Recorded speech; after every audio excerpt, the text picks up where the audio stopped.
Live na po tayo. Hello po.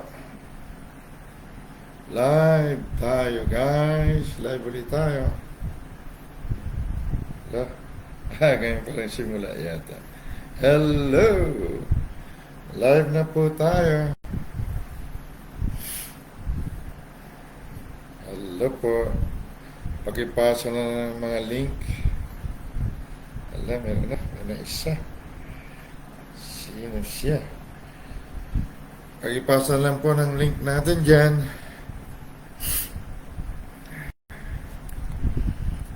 Tuloy po natin ang trabaho natin. Tuloy po. Tuloy tayo guys. In season or out of season. Tuloy ang trabaho natin. In season or out of season. Saan man tayo naroroon, anumang oras, anumang sitwasyon, tuloy po ang trabaho natin. Ambassador ng kataas-taasan. Andiyan na ang aming Pastor Jing, Pastora Jen. Andiyan na rin ang aming Pastora Jen. Yan. Ilang kayo dyan nanonood? Ate Jen, Pastor Jen, ilang kayo dyan? Kumusta ang yung aking boses? Okay ba? Ay, nawala. Okay ba tayo dyan? Kasi pagka nilakasan ko yung kanyang speaker, nababasag naman.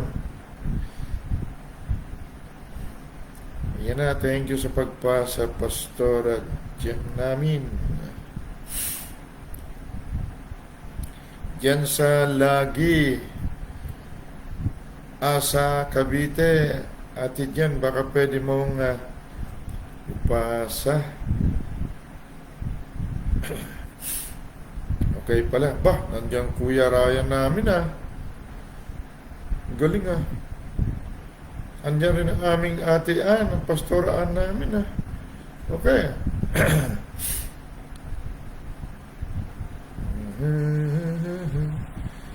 Ayan, teka lang hindi ako magsalita. Papasa ko doon sa kabila. Wala pa si Ate Noah.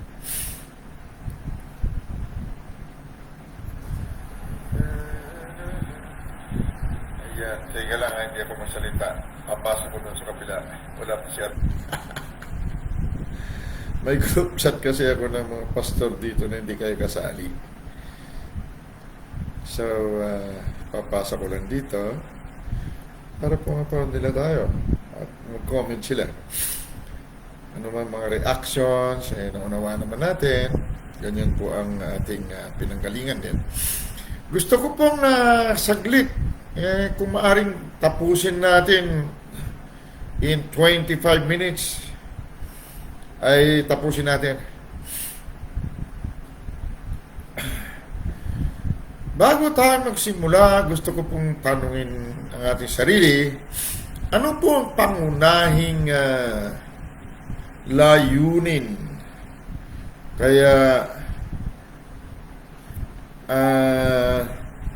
nagkatawang-tawang Diyos.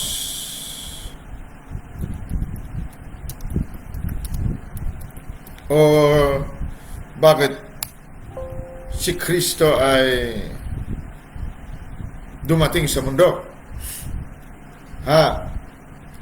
May naalala kayo? Pangunahin na layunin niya o gawain niya. So, kung hindi, para mabilis tayo, i-post ko na lang verse, Ito po. Andyan siya. Hello. Ang aming pastor na aming ate. Ito. Tingnan niyo po sa Tagalog. Yan po. Tingnan niyo po, anak ng tao ang pagkasabi. Hindi po Diyos, kundi anak. Pero tingnan mo ang laki ng anak ng tao. Ay naparito upang hanapin at iligtas ang nawawala. Hanapin, pag nahanap, sa kanya ililigtas. Correct? Ha? Yan po. So, paano mangyari ito? Kung anak ka ba ng tao? Ang sinasabi niya ito, anak ng tao, ay ang Diyos nagkatawang tao. Dahil po sa mundo, kaya binanggit po niya na tao, dahil sa mundo po, wala pong ibang makapangyarihan dito kundi ang tao. Wala po. So, kailangan po anak siya ng tao. Anak siya ng Diyos. Dahil ang tao na may authority sa lupa, maring hindi natin pag-aralan noon, kung tayo ay nasa reliyon pa o sekta, ang tao po, ulitin ko po, makinig mo mabuti ha, pero huwag kayo ma-open, huwag po kayo magalit. Ang tao po, ang larawan ng Diyos. Ibig sabihin nakikita.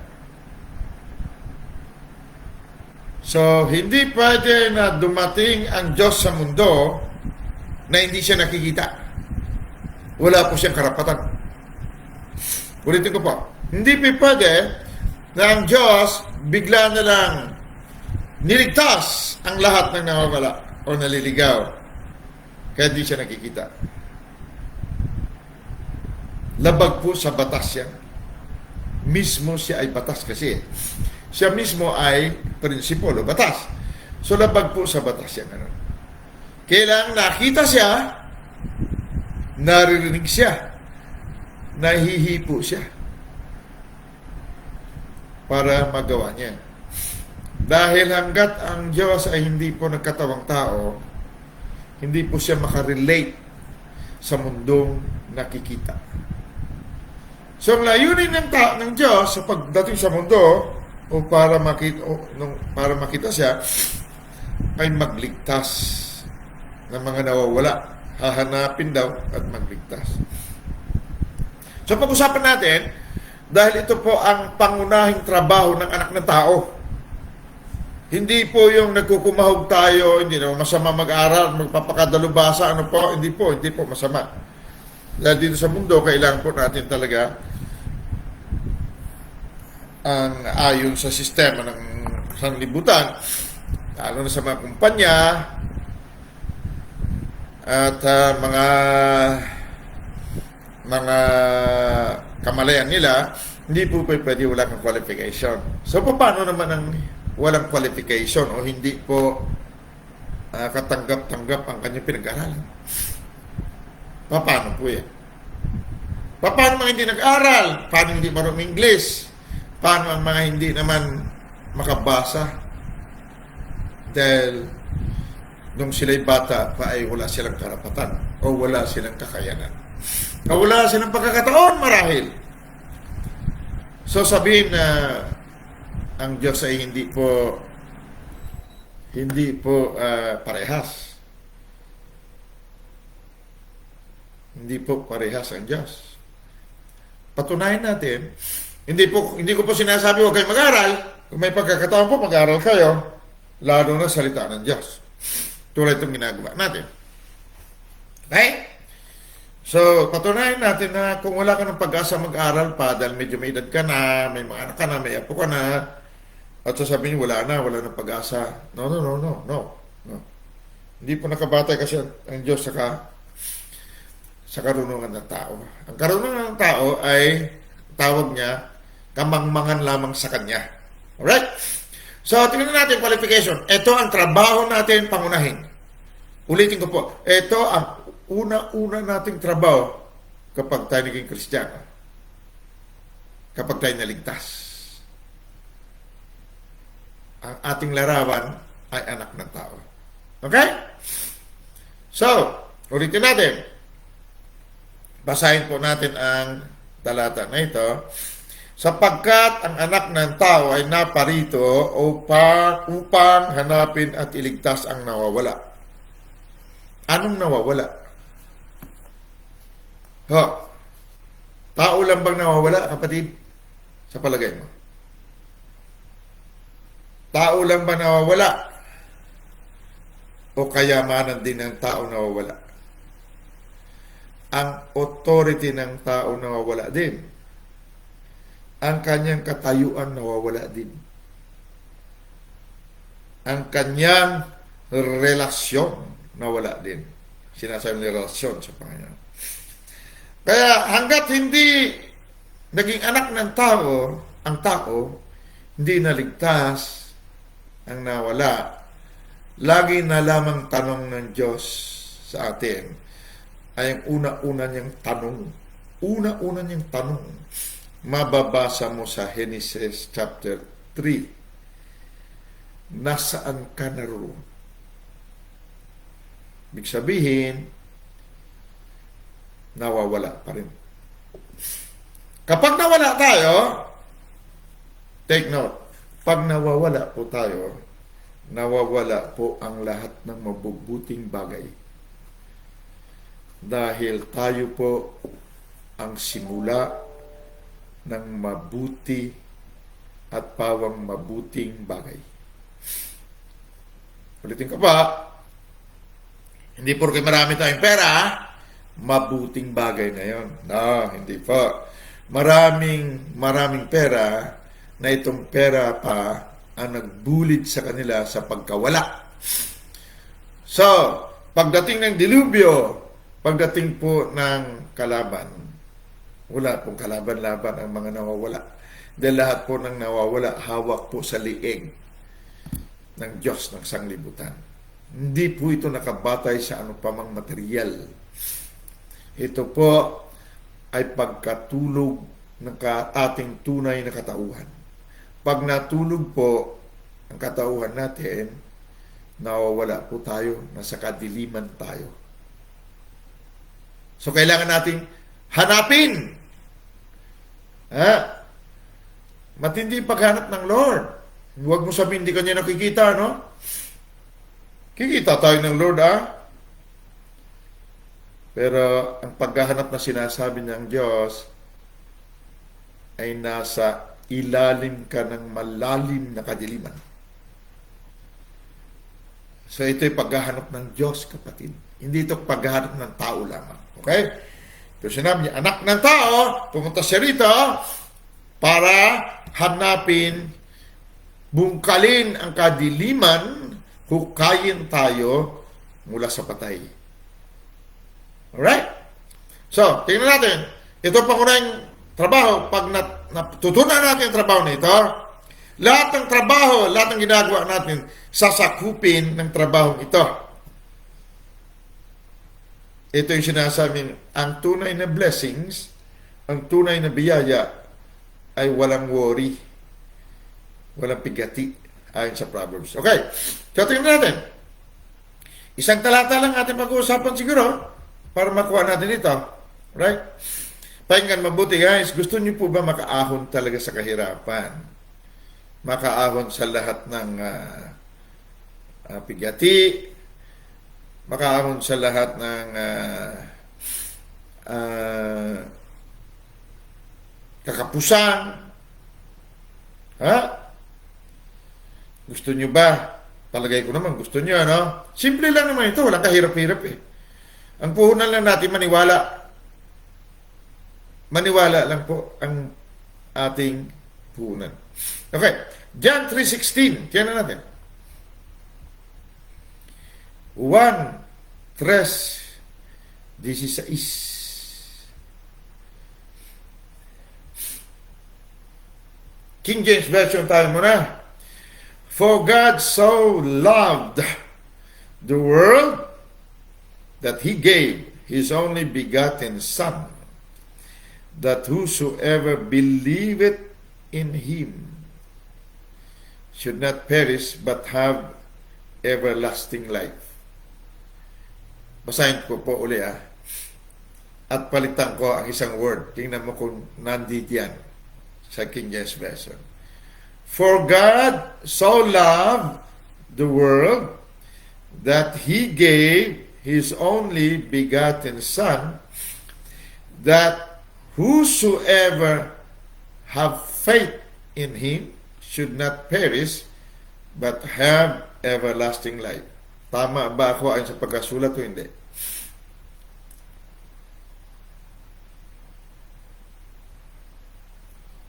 Ha? Faith ba sinabi? O believe?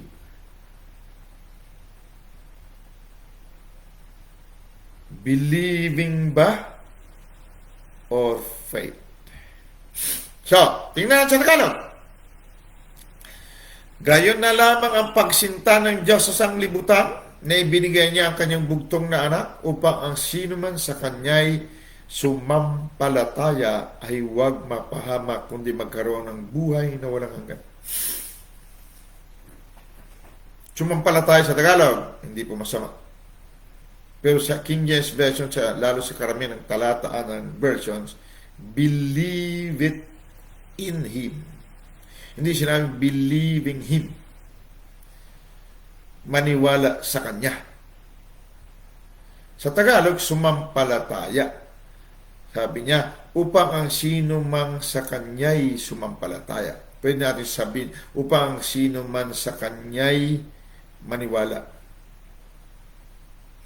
ay huwag mapahamak kundi magkaroon ng buhay na walang hanggan. Kaya, sitasin po natin ito mamaya. Bakit ganyan na lamang ang pagsinta ng Diyos sa sanglibutan? Bakit po? Kahit sobrang niyang mahal ang lahat. Hangin, ang paglubog ng araw, ang pagsikat ng araw. Bakit sobrang niyang mahal ang ginto at pilak na kabaon sa lupa? Bakit sobrang niyang mahal ang langit at ang lupa? Bakit sobrang niyang mahal ang kakahuyan? Bakit po? Doon sa ating aral kanina sa chat, kung ating mapatunayan, itong pag-ibig, kapatid, pag-ibig ito ng Diyos.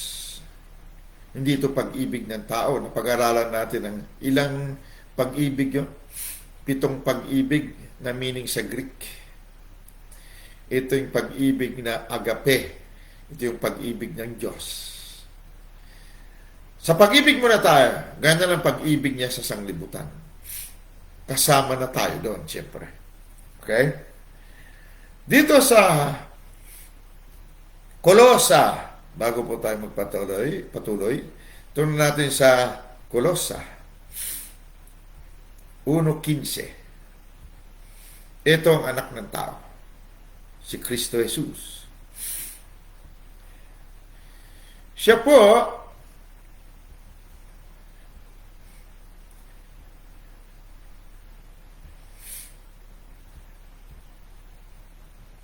dito sa Kolosa, nandiyan pa kayo? Verse 12, chapter 1. Ito si Pablo, sinusulat niya. Giving thanks unto the Father. Tagalogin na natin para tuloy-tuloy tayo. Hindi natin kung tama. Na nagpapasalamat sa Ama na nagpaging dapat sa atin upang makabahagi sa mana ng mga banal sa kaliwanagan. Take note po, mana ng mga banal. Ibig sabihin, hindi ka manal, wala ka mana. O hindi ka naging dapat. Kasi dito, sabi niya, sa verse 11, kayo'y palakasin ng buong kapangyarihan ayon sa kalakasan ng kanyang kaluwalhatian, sa buong pagtitiis at pagpahinuhod na may galak, na nagpapasalamat sa Ama. Tayo po ito, nagpapasalamat ba tayo sa Ama? Ama mo ba siya? Na nagpaging dapat sa atin upang makabahagi sa mana ng mga banal sa kaliwanagan. Nasaan ang mana? Sa kaliwanagan. Pero banal. Ang mga mana para sa mga banal dahil ama nila ang Diyos. So sila ay anak.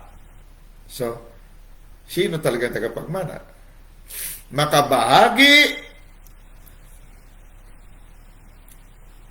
sa mana ng mga banal. Ang mga mana na ito kasama po sa soul love ng Diyos. Sa labis niyang pagsinta, pagmamahal. Ito mga mana natin. So kung akala mo ay hindi ka karapat-dapat dahil likas kang makasalanan, yan po ang mangyayari sa atin kung ganyan ating kaisipan. Kasi ang sabi, kung ano iniisip natin sa loob, yan po tayo. So unang-una, dumating ang anak ng tao para hanapin at iligtas ang mga naliligaw. Pag ikaw ay Kristiyano at may buhay Kristo na o Kristiyano na, at sinasabi natin tayo ay likas pa rin makasalanan, ligaw pa rin po tayo. Hindi tayo makabahagi sa mana ng mga banal. Dahil itong mga banal, nasa kaliwanagan sila. Walang nasa kaliwanagan na likas na makasalanan. Ulitin ko po. Wala pong mana. Kahit ang mana ng bawat isa sa atin ay nahanap na at nailigtas na. Kung tayo mismo na simula dapat ng mana sa mundo, yan bago na naman, simula pa ng mana. Nabawasan natin para huwag masyadong malalim. Ang mana ay ayon sa mga banal. Ang mga banal ay nasa kaliwanagan.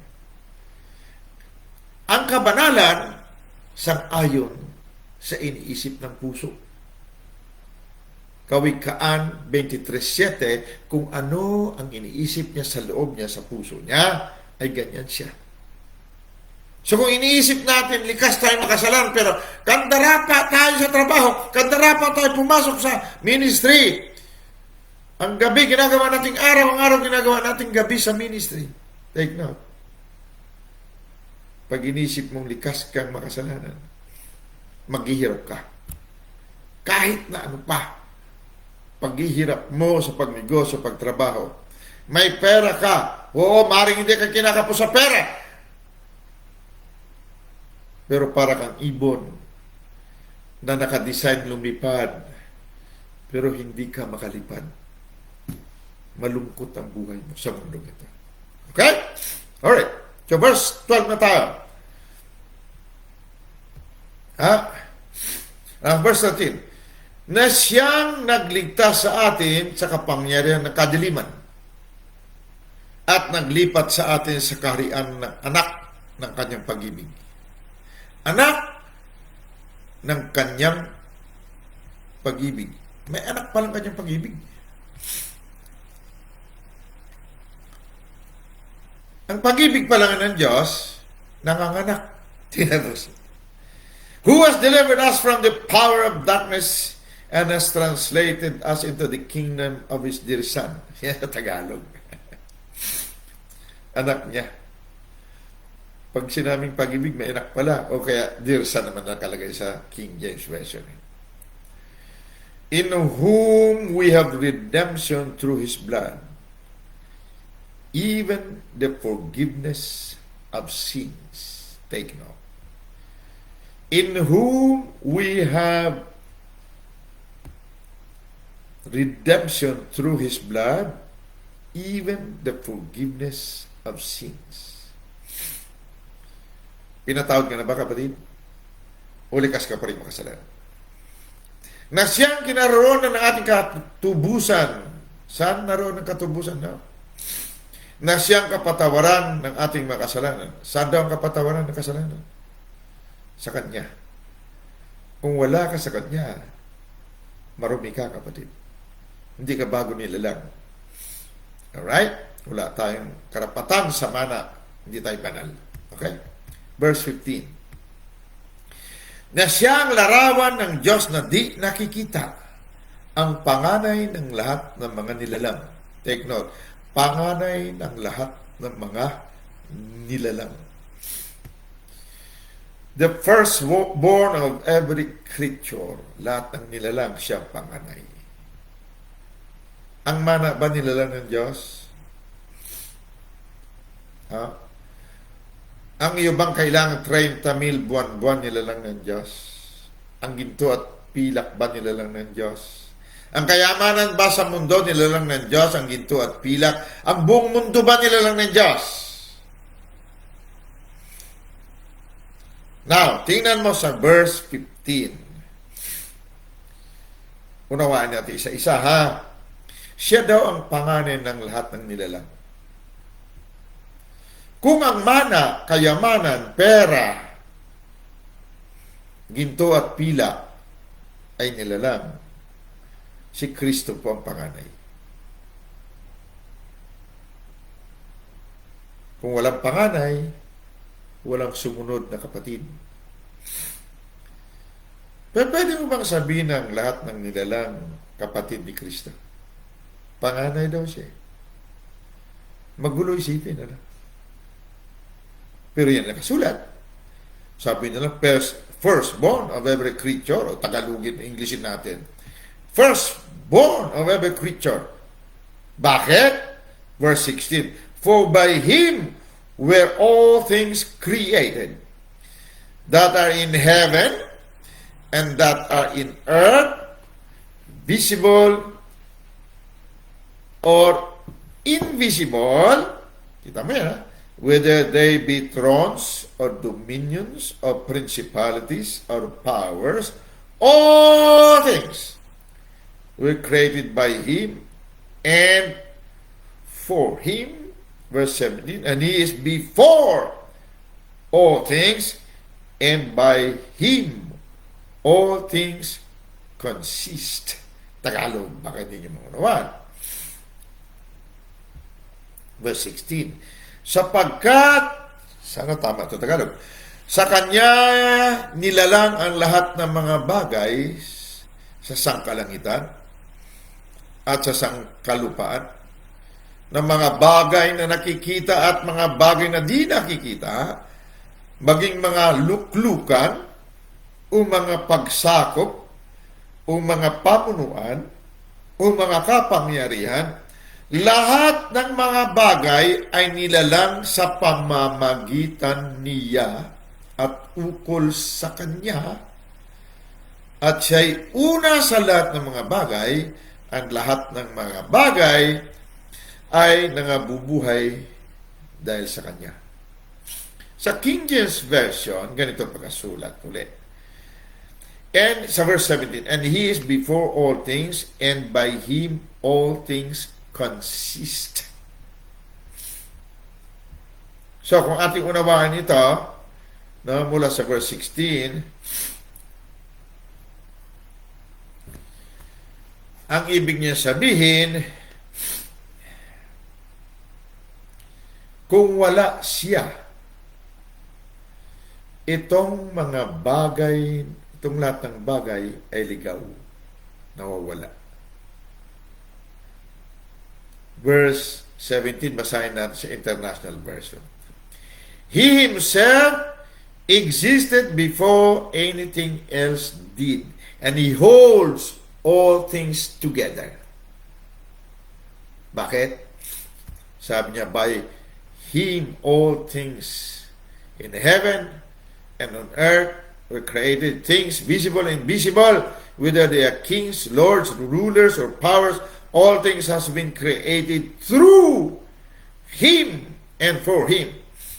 Walang bagay, masama man o mabuti, kapatid, na narito sa mundo, na sa langit, na hindi po nanggaling sa Kanya. So sa lahat ng bagay sa makatuwid ay siya. Siya yan. Bahagi niya, siya actually yan. Kaya lang, nangahiwalay lang, nangaligaw, hindi na nakadugtong sa Kanya nung nagkasala si Adan. Ang demonyo, dati nakadugtong din sa Kanya yan. Dati silang anghel eh. Nilalang sila ng Diyos, ng mga anghel. Pero dahil sa pride at ego ng katalinuhan, nagmataas itong mga anghel na ito at tumiwalag sa Diyos at ginawa nilang demonyo ang kanilang sarili. Hindi po ang Diyos ang gumawa ng kademonyohan nila, o hindi sila ginawang demonyo mula sa pagiging anghel. Katulad din ng tao. Hindi po ang Diyos ang gumawa sa tao upang maging makasalanan. Ang tao po ang nagdesisyon magkasala. Ang sabi niya kay Adan, nakita mo ang kamatayan na yan, nandyan sa bunga ng mabutit masama na kahoy. Huwag na huwag mo kainin yan. Pag kinain mo yan, maging masama ka, maging makasalanan ka. So, hindi po ang Diyos ang gumawa ng kasalanan o ginawang makasalanan ang tao. Nagdesisyon po si Adan na maging makasalanan. Hindi nga lang niya alam noon. Kasi noong panahon naman kasi, wala namang mali siya kasi sila Adan. Wala silang, hindi sila as wise as a serpent. Kaya nung sinabi ng serpente, sinabi nga ba ng Diyos na ganito, gano'n? Sumakot naman si Inday Eva. Hindi, sabi ng Diyos ganito, gano'n yun eh. Hindi. Hindi totoo mamamatay ka. Totoo nga, pag kinain mo yun eh, maging katulad ka pa ng Diyos, mabubuksan ang mata mo eh. Wala namang, inosente naman kasi eh. Inosente. Iba pong inosente sa ignorante Inosente talaga si Adan, si Eva. So, nalinlang sila. So, kahit na nalinlang sila, nagdesisyon pa rin sila na magkasala. Kasi sabi ng Diyos, simple lang huwag mo kainin. Pag kinain mo yan, mamatay ka. Maging makasalanan ka. Okay? So, lahat ng masama, bagay man, tao man, demonyo man, mula yan sa Diyos. Diyos yan. Dahil kung hindi sa pamagitan, hindi nalalang yan eh. Kaya lang, dati sila anghel. Dati si Adan naman, karugtong ng Diyos. Nagdesisyon nga lang sila magkasala. So lahat tayo na mula kay Adan ay naging makasalanan. Siguro malinaw, ano pa? Baka hindi napalawanan sa inyong mga churches. Ganun po talaga. Ang demonyo po, hindi lalang ng Diyos na demonyo. Nilalang po ang demonyo noon bilang mga anghel. Isa sa pinakamaganda na anghel ay si Lucifer. So, nagdesisyon sila maging demonyo. Ganon din ang tao. Anak sila ng Diyos, galing sa Diyos eh. Sila mismo yung Diyos actually. Inilipat ng hininga na ang buhay ng Diyos doon sa alabok. So, ang alabok naging tao. Kung unawain mo, walang buhay ang alabok nung pinorma siya. Pero inilipat ng Diyos ang kanyang hininga at ang hininga na yung buhay. Mula noon, meron tao. Pero dahil sa may sarili na siyang katawan, may sarili siyang personalidad, kumbaga, sabi ng Diyos, yan, tulog yung kamatayan na yan. Pero pag kinain mo, binuhay mo yan. Kakagating ka niyan. Mapapasayo ang kanyang katauhan. Kung anong kinain mo, maging kaisa mo. Kaya sabi ni Jesus, hanggat hindi nyo kinakain ng aking laman, iniinom ang aking buhay o aking dugo, wala kayong bahagi sa akin. Katulad din ang ginawa ni Adan. Kung hindi niya kinain sana, ang bunga na yon, hindi niya nakabahagi ang kamatayan o kasalanan. So mula noon, naging makasalanan siya, kaya nakabahagi niya ang kamatayan. Yung dinesisyon na ni Adan. Kaya nung pagkatapos magkasala si Adan at si Eva, doon ang unang-unang tanong ng Diyos na lumabas. Basahin mo sa Bible, ang una-unang tanong ng Diyos, saan ka naroroon? So mula noon, lumabas sila sa paraiso. At mula noon, lahat ng good and very good, pure, ay nawala na rin. Ulitin ko pa. Sa loob ng paraiso, wala pong hirap ang tao. Wala siyang pagpapawis. Wala siyang pagtatanim. Wala siyang pag-aani. Pitas lang siya ng pitas. Kain lang siya ng kain. Utos lang siya ng utos sa mga ibon. Utos lang siya sa mga hayop. O ito, ibon, ito, ikalat mo to sa buong mundo. para dumami ang itong puno na ito. Siguro mga ganun na. Kasi nga problema. Pero nung siya'y nawala, lahat ng hinanda ng Diyos para sa kanya ay nawala. So, natulog ang kanyang bahagi na Diyos. Mula noon, hinahanap ng tao ang kanyang bahagi. Kaya napakaraming reliyon, sekta na naglulusutan.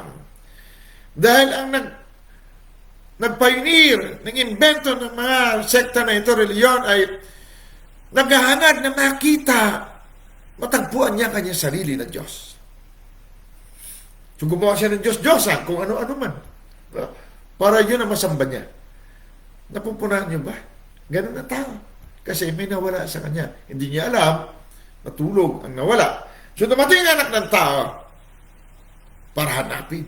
Ang hanapin, hindi po ibig sabihin, saan ka na? Hindi ganun. Ang tanong ng Diyos doon saan ka naroroon? Ang ibig niya sabihin, nawala ka na sa liwanag. Nakabaon ka na sa kadiliman. Ba? So, nabasa natin sa verse 13 na inilipat tayo mula sa kawalan, nawala, kadiliman, tungo sa kanyang anak, sa kaharian ng kanyang anak. Okay. So, nung nangyari ito kasi, nung nahanap na niyan, pinatunayan na lahat ng bagay, ang buong mundo, buong sanglibutan, kasama ang tao, hangin, lahat na, ay siya. Siya ang simula at nalalang sa pamagitan niya. Ayan ang linaw. Yan, no? Verse 16. Sapagkat sa kanya nilalang ang lahat ng mga bagay sa sangkalangitan, sa sangkalupaan, ng mga bagay na nakikita at ang mga bagay na di nakikita, maging mga luklukan o mga pagsakop o mga pamunuan o mga kapangyarihan, lahat ng mga bagay ay nilalang sa pamamagitan niya at ukol sa kanya. Bakit? Siya kanino ba ukol yun? Siya yun Wala namang sinimulan Kundi siya. Kaya siya yung panganay na lahat ng bagay. Lahat ng nilalang. Firstborn. Siya nga ang Diyos. Siyempre siya ang panganay. Kung walang panganay, walang susunod. So, para maibalik ito sa kanya, kailangan manatili siya may katawan. At ang tawag sa kanya, anak ng tao. Hanggang sa dulo ng mundo. Okay? Alright. I hope na-guess natin.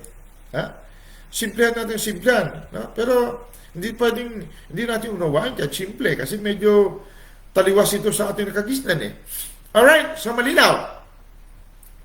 So balik tayo sa John 3:16. John 3:16. Sapagkat gayon na lamang ang pagsinta ng Diyos sa sanglibutan. Bakit niya na sinisinta? So love, sobra niyang mahal. Bakit? Kasi lahat ng sanglibutan kanya. At lahat ng sanglibutan siya. Kasama ka doon. So hindi niya mamahalin ng basta ganyan. Kung hindi siya yan. Medyo taliwas masyado sa ating alam. Ibig sabihin, mahal na mahal ng Diyos ang bayabas. Siyempre, no? Siya yan Ulitin ko, ang bayabas, siya yan. Di mula sa kanya yan So siya yan. Di ba? Subukin mo nga. Hiwain. Itong daliri mo, may pumatak na dugo. Di ba ikaw yung dugo? Parang ganyan. So, ganun na lang pagsinta niya sa sanglibutan. Hinahanap niya, sabi niya, to seek and to save the lost. Hanapin at iligtas ang mga naliligaw. Ibig sabihin, humiwalay sa kanya. Naligaw, nasa kadiliman, pati ang iyong manang kapatid. Kaya mula ngayon, mula nung nagising tayo sa mundo, hinahanap natin ang mana. Bakit nawawala? Nung pinalaya si Adan sa paraiso, nawala ang paraiso. Kasabay ng pagkawala ng tunay niyang katauhan. Natulog siya, namatay siya. Namatay din ang lahat ng mana. Nasaan ang paraiso? May nakita ka? Wala, di ba? Dahil tulog tayo. So, ibig sabihin, lahat ng mana, makikita kung tayo ngayon nakikita. Lahat ng mana, lahat ng biyaya, ay hahabulin tayo, mapapasa atin, kapag tayo nailipat mula sa kadiliman kung saan doon tayo nawala, tungo sa kaharian ng anak niya sa pag-ibig. Ulit. Baka di nyo na-gets. Ang iyong sweldo na 30,000 o kikitain na 30,000 buwan-buwan, nawawala, kapatid. Pero yung nawawala na yan, kasama sa sobrang mahal ng Diyos na hinahanap niya para iligtas din. Pero dahil ikaw nga ang tagapagmana, ako ang tagapagmana, siyempre kasama ka. Dahil ikaw nga ang magtatamasa. Ikaw nga ang gagamit. Ikaw nga ang bubusugin ng mana. Alright? Malinaw ba? Okay. So, napatunayan natin na sobrang pagmamahal niya. For God so loved. Hindi sinabing for God loved the world. So loved. Itong so loved na sinasabi, pag-ibig ng Diyos sa sarili niya. Dahil lahat ng mga bagay na ito, sarili niya. Ibinigay niya. Sabi niya, that He gave His only begotten Son. Ganun na lang ang pagsinta niya sa sanglibutan na ibinigay niya ang kanyang bugtong na anak. Isa lang po ang anak. Bugtong. Pero maraming bahagi. Bakit? Kasi nabasa natin kanina na walang nalalang kung hindi sa pamamagitan niya. Walang mana kung hindi sa pamamagitan niya. So, sa pamamagitan ng bugtong na anak na salita noon, nalalang lahat ng bagay. Juan 1:3. Walang nalalang kundi sa pamamagitan niya. So, dahil nangawala, nangaligaw, kahit hindi siyang may gawa, pero galing sa kanya at siya lahat yon, walang ibang responsable na makapagbalik, makatubos, makapagbayad nun para mabawi, kundi siya.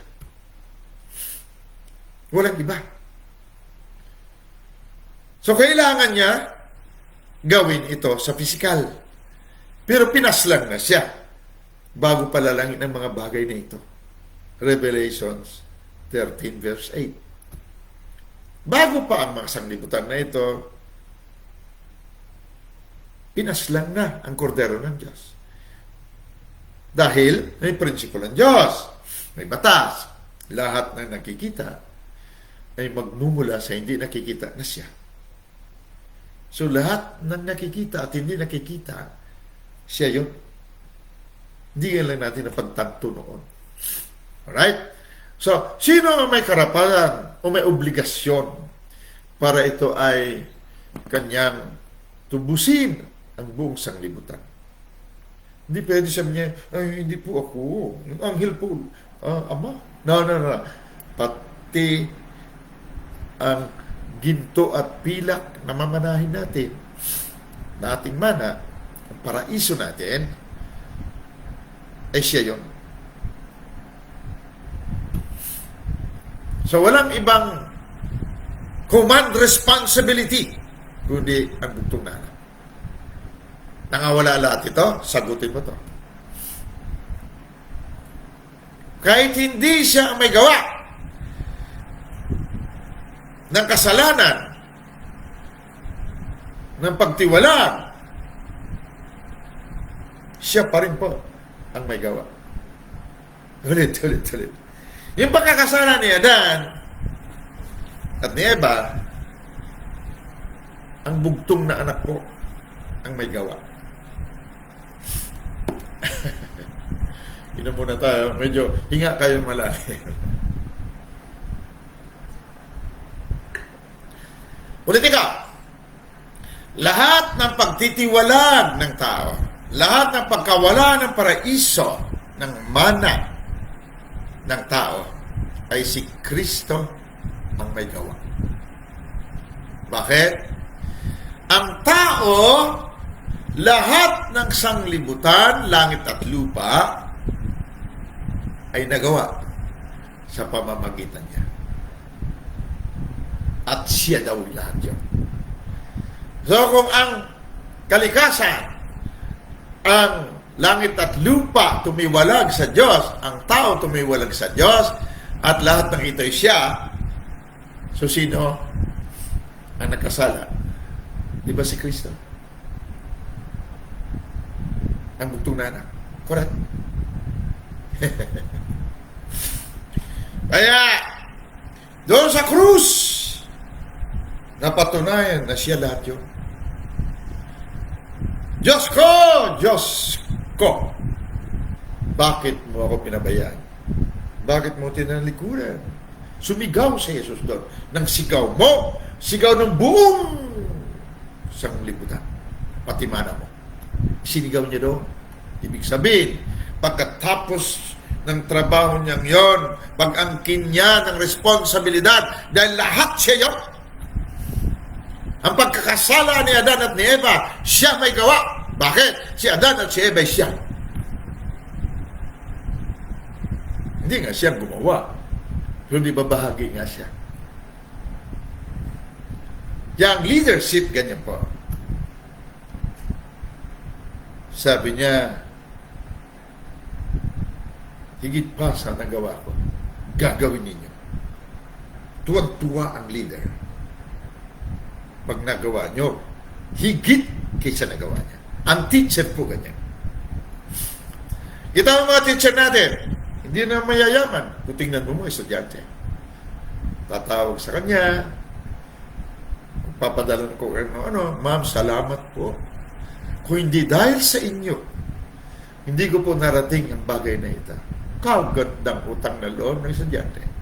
So si ma'am, hanggang ngayon, kubo-kubo pa rin ang kanyang tirahan. Pigita mo naman ang kanyang mga estudyante. Ganyan po, teacher. Ganyan po, leader. Kaya Jesus, hindi lang siya leader. Siya po ang simula. Kaya pagdating sa responsibilidad at obligasyon, wala pong iba. May si Kristo. Kaya sabi niya, cast your cares upon Him because He cares for you. Lahat ng kabigatan mo, itapon mo sa Kanya. Bakit? Siya lahat may gawa niya. Kaya sinagot niya sa krus lahat yan. Akin na lahat yan. Aminin ko lahat yan pagkakasala. Bakit? Ako simula na ng mga tao. Ako simula ng lahat ng bagay. Ako simula ng paraiso. Ako simula ng mana. Ako simula ng sangkatauhan. Kaya walang ibang obligasyon, walang ibang responsable. Kundi siya. Nag-gets yung kagandahan ng Diyos. Ha? So, ganun na lang pagsinta niya sa'yo. Pagsinta niya sa sanglibutan. Kaya, wag po tayo para bang alanganin tayo. Sabihin, binanal na ako. Ginawa ng responsable. Pinawalang sala tayo dahil sa kanya Bakit? Siya nga lahat Ikaw siya Lahat ng sanglibutan sa kanya. Ay, nabasa natin, di ba? Kung hindi sa pamagitan niya, walang nalalang. So siya lahat yung nalalang. Sanglibutan, langit at lupa, pati pamunuan. Kapangyarihan. So, pag naunawan natin ito, maluwag sa ating loob na sabihin sa ating Panginoon, Lord, sumabit na naman ako, Lord. Sabi ng Lord, okay lang anak. Basta lalahanin mo lang ang iyong mark, target mo. Opo, alam ko, Lord, propeta pa rin ako. Okay. Kahit na adik-adik ka, tandaan mo, pastor ka. Opo, Lord. Pero, hirap ako, Lord. Siyempre, huwag mo isipin hirap muna. abstain from evil, isipin mo na natapos ko na yan, naganap na. Tapos na, natubos na kita, nailipat na kita eh. Sige Lord, basta turuan mo ako ha. Ako bahala sa'yo. Parang ganyan, ha? Yun ang katindi ang ating Lord. Okay? So, nalinaw. Nalinawan ba kayo? Ha? May napindot ako, hindi ko alam paano yun. Diyan ka lang, Totoy. Diyan ka lang. Relax ka lang. Okay? So, balikan natin. Saan na tayo? Allah. Adon di Bas.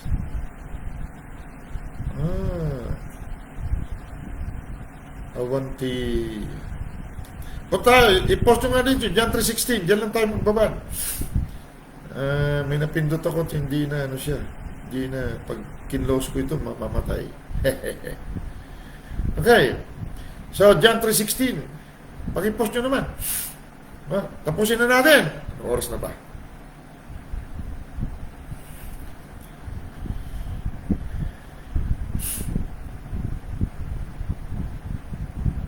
So, malinaw ba na ikaw siya? Siya tayo. Ang buong sanglibutan siya.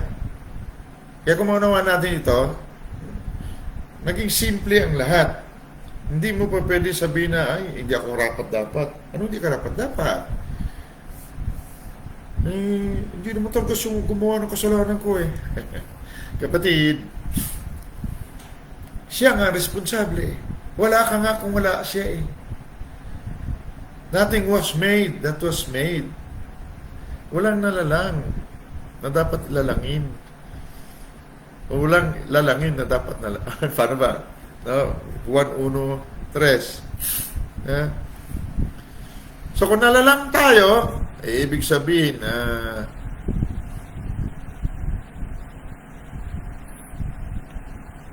siya yun. So kung ano man ginawa natin, siya pa rin yun. Kaya nga tinubos niya eh. Doon sa krus, pati pagsasalansang natin, mga kalungkutan natin, mga pigati natin, kasalanan, ay kinuha niya. Bakit? Siya kasi yun eh.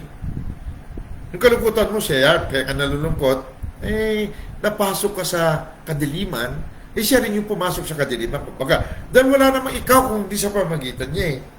Wala namang paraiso kung di sa pamagitan niya. Walang kadiliman kung di sa pamagitan niya.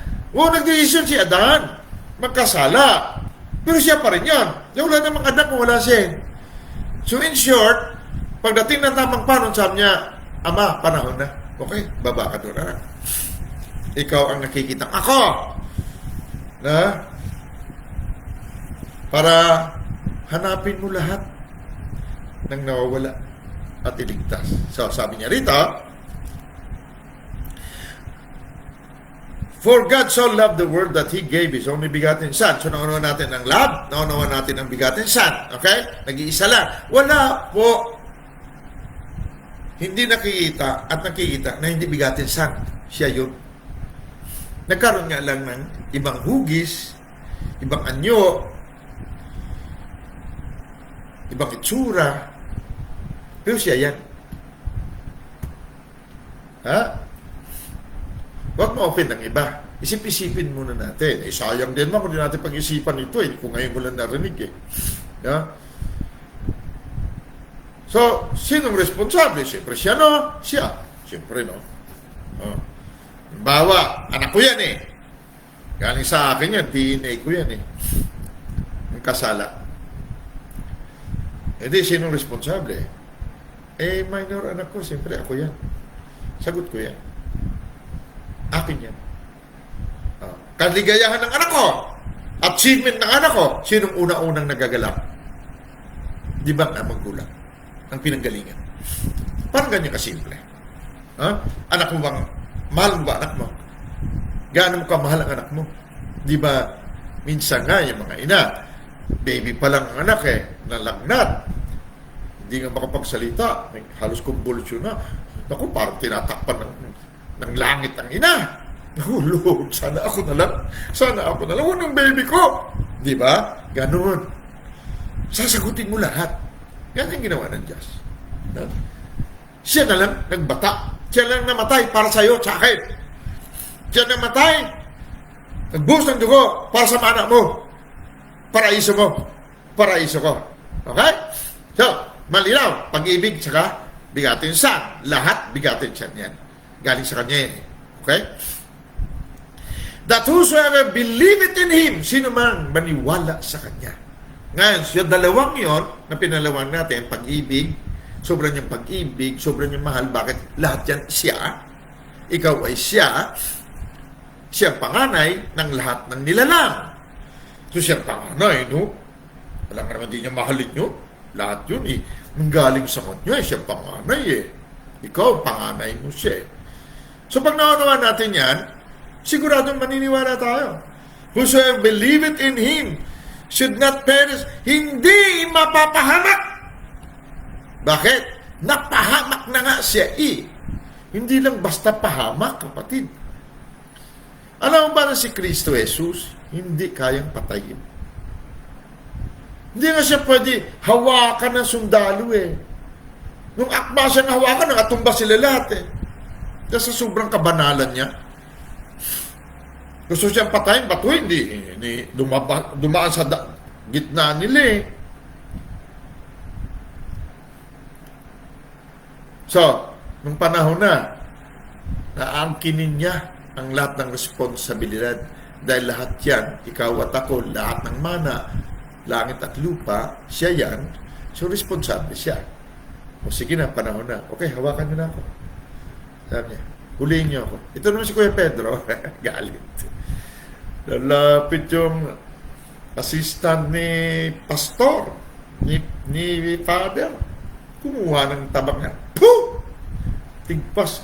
Ang lieg, ang ang tenga, Kaya yung reliyon, kapatid, pag masyado tayong reliyoso katulad ni Kuya Pedro noon, imbis po na nakarinig ng pag-ibig ng Diyos, lalong nawalan ng tenga.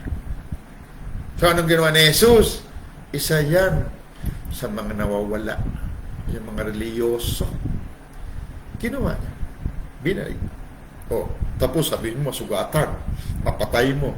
Alam mo ba sa Juan, sinabi niya, He gave up the ghost. Sa tamang oras, tamang segundo, pinakawalan niya ang buhay niya. Boom! Nalagutan siya ng hininga. Dahil kung ordinaryong tao yon, maghapon siya pinalo, pinako, hindi siya namatay. Kaya tingnan mo, basahin mo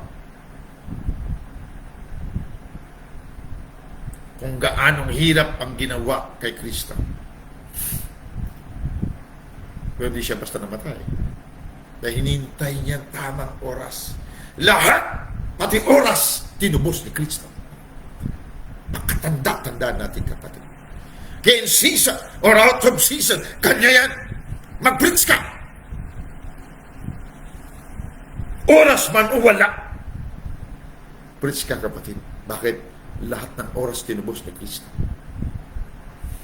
Baka hindi natin alam. Nakikita at hindi nakikita siya yan. Okay? Gaya na lamang pagsinta ng Diyos sa sanglibutan ay binigay niya ang kanyang bugtong na anak. Sino mang sumampalataya, ngunit sa English, sino mang maniwala. Para madali po, maniwala ka lang. Ang paniniwala na ito, pananampalataya din naman pag ito ay paniwala ng puso. Hindi paniwala nito lang. No? Matinding paniwala ito. Hindi daw mapapahamak tayo. Kundi magkaroon tayo ng buhay Diyos. Buhay na walang hanggan.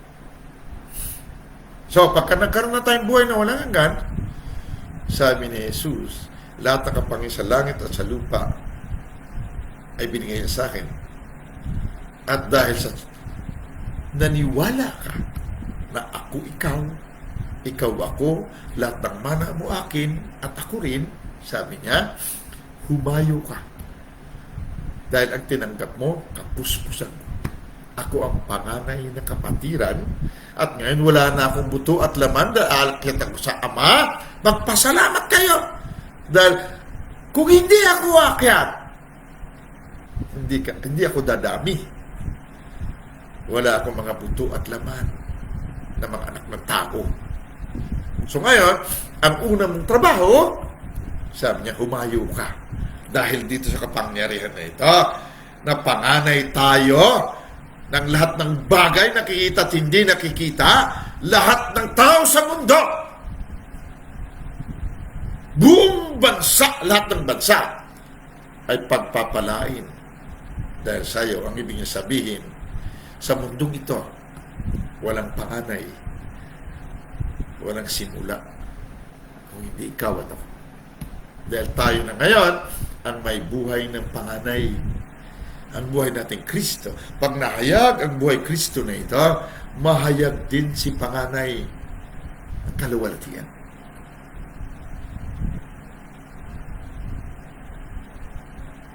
Kala ko mababaw, lumalim na naman.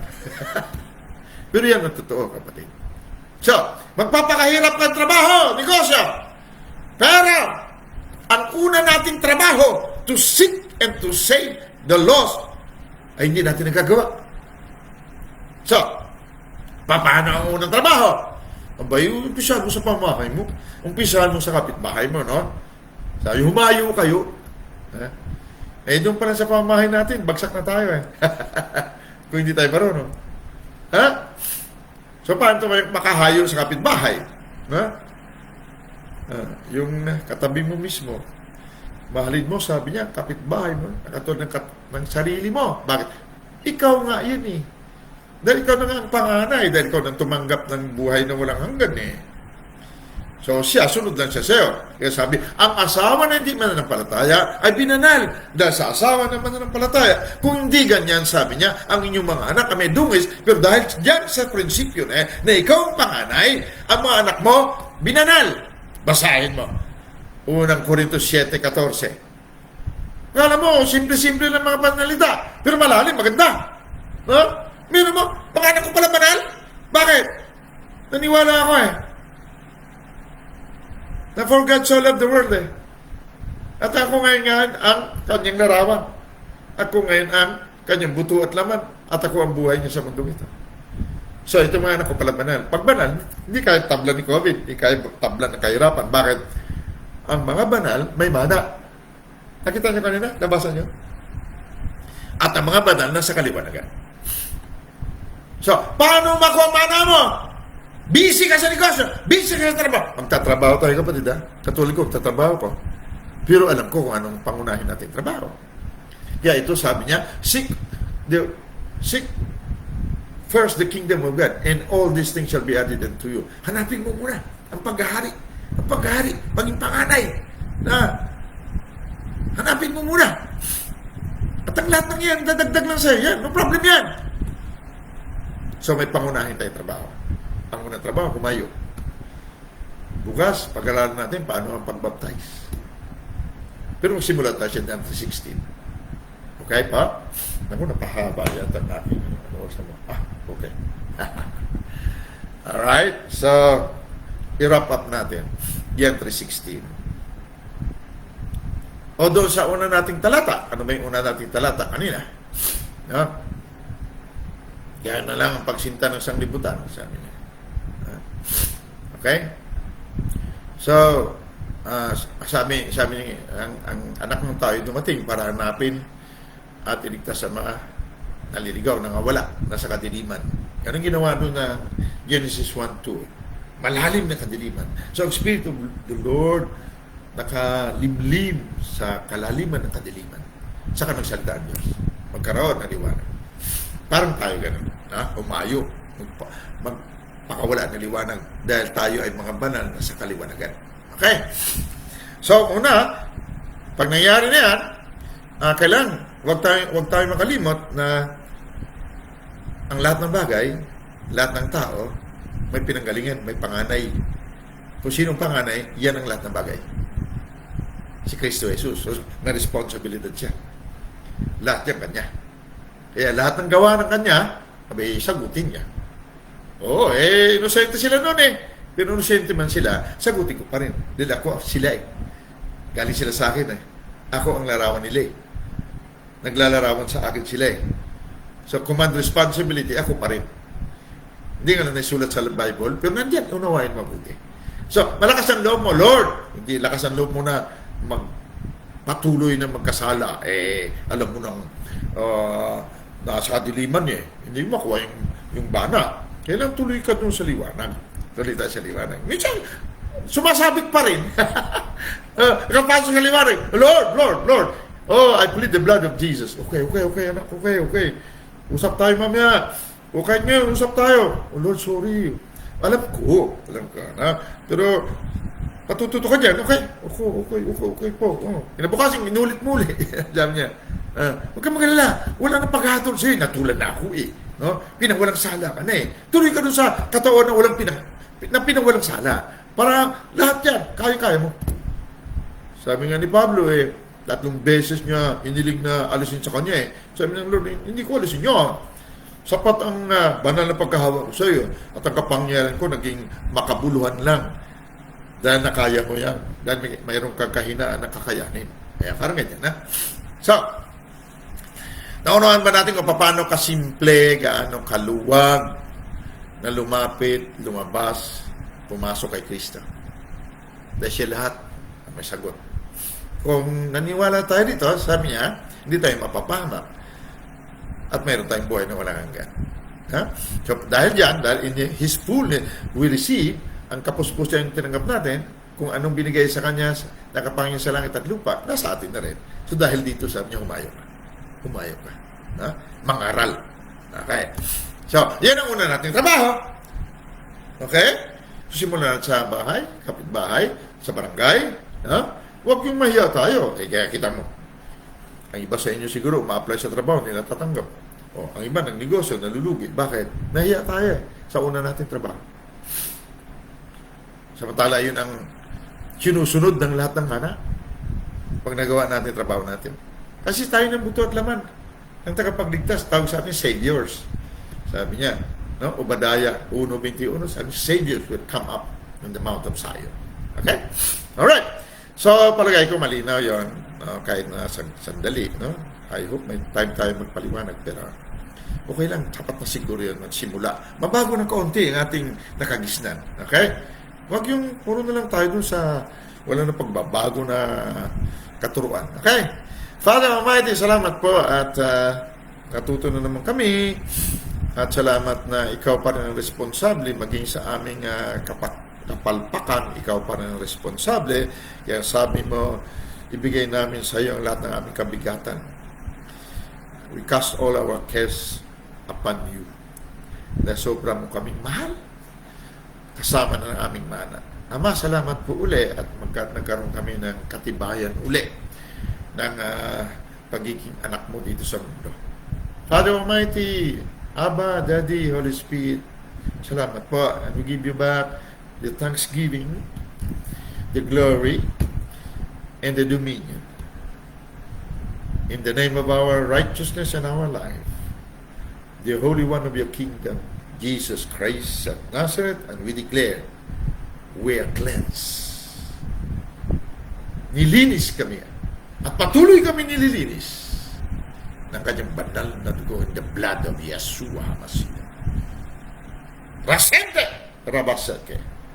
Amen. Thank you, Father. And just again, we dispatch you in Jesus' mighty name. Go for it, guys. Alisin na lahat. Inuutos ko sa inyo. In Jesus' name, angels of God, lahat ng hadlang wasakin ninyo.